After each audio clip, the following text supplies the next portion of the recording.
the individual behind the iris, experiences from a patient perspective.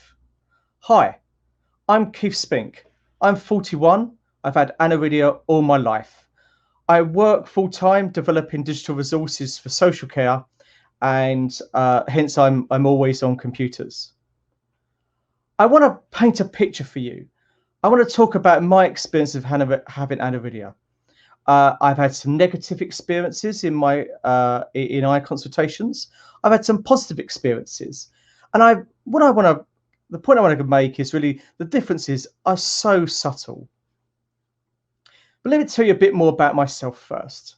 So I have had aniridia, as I say, all my life. I've got dry eye syndrome, glaucoma, blepharitis, photophobia, all the usual stuff. Roughly, I've got 2/60 in my left eye and 3/60 in my right eye.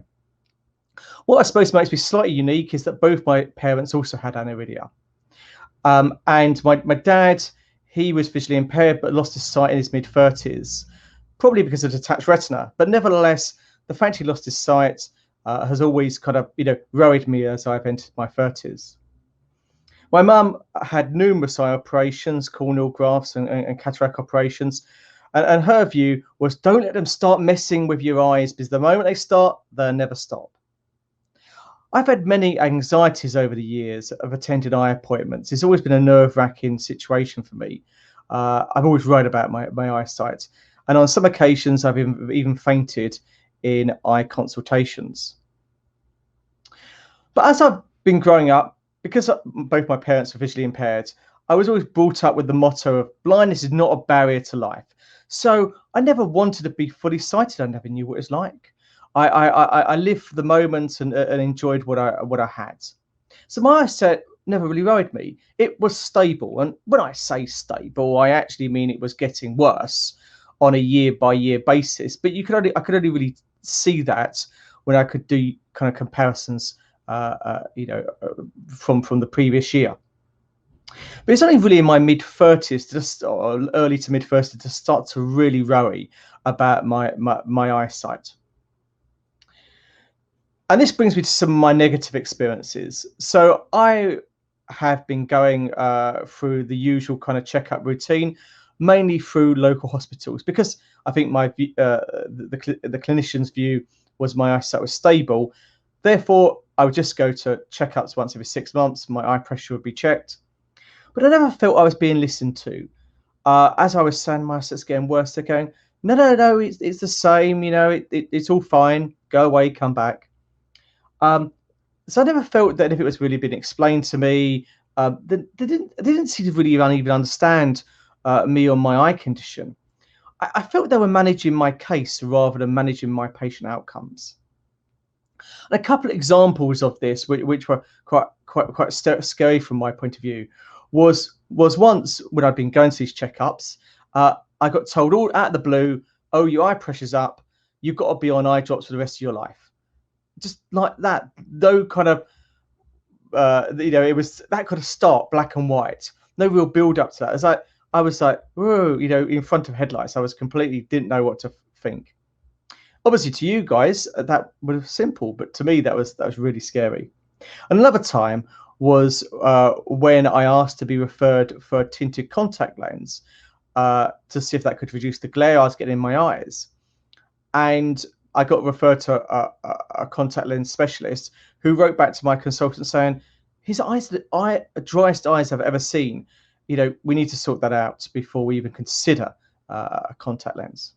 But I've had some positive experiences too. And actually, just small changes can make such big differences.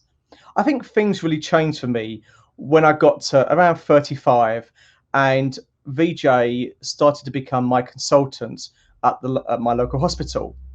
And VJ brought some evidence-based clinical practice to the way the consultations were going. For the first time ever, he ran a dry eye test to actually see how dry my eyes were.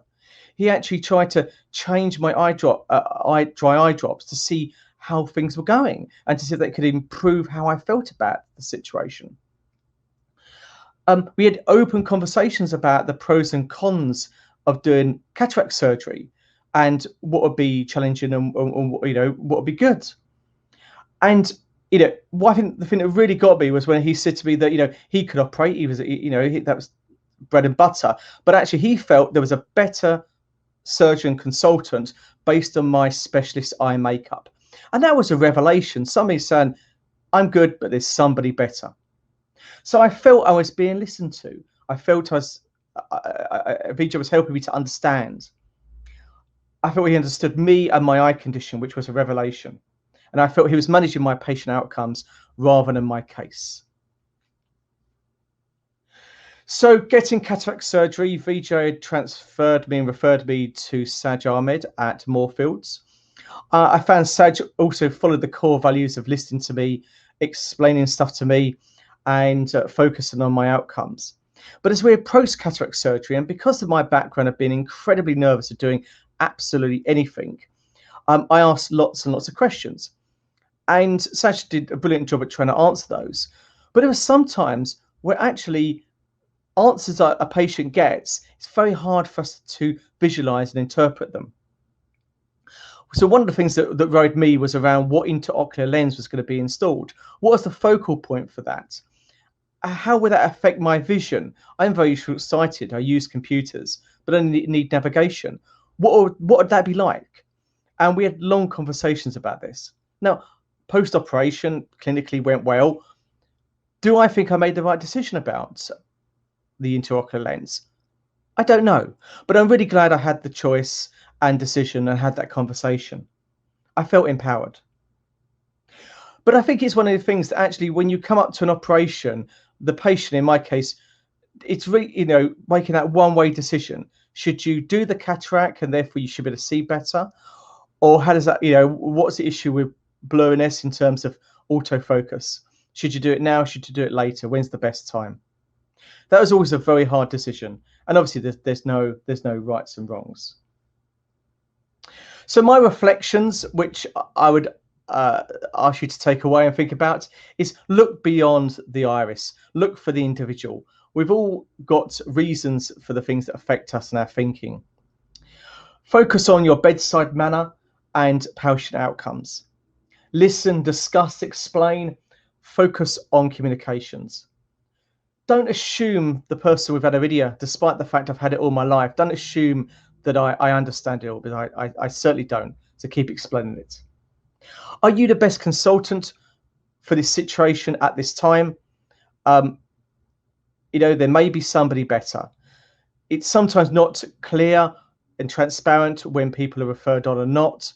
And actually, in terms of referrals, is it just position and personal pride that stop referrals? Is it NHS funding and accountancy? I beg, please just look out for patient outcomes. So consultants are clinically brilliant, and I respect you all, but the best consultants are those who can communicate with the patient, and that's the center of their practice. Thank you.